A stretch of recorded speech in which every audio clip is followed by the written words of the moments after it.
السلام عليكم يا طالب. يقول ابن هشام: ومن يصطبر للعلم يظفر بنيله ومن يخطب الحسناء يصبر على البذل.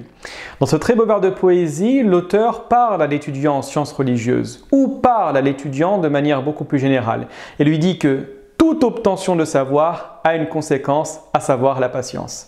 Si tu souhaites avoir l'explication totale de ce vers de poésie, je t'invite à rester avec moi.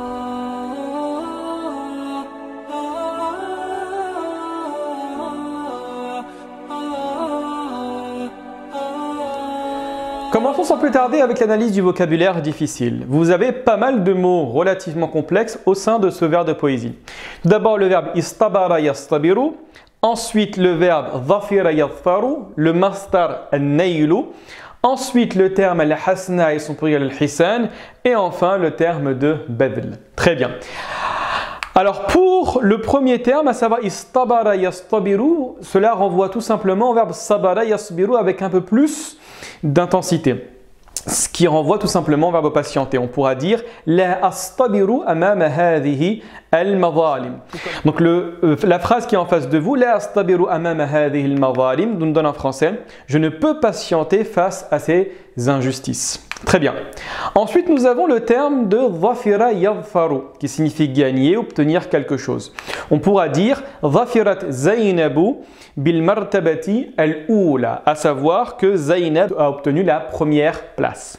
Ensuite, nous avons le terme an-nail qui est le masdar du verbe nala yanalu qui signifie l'obtention.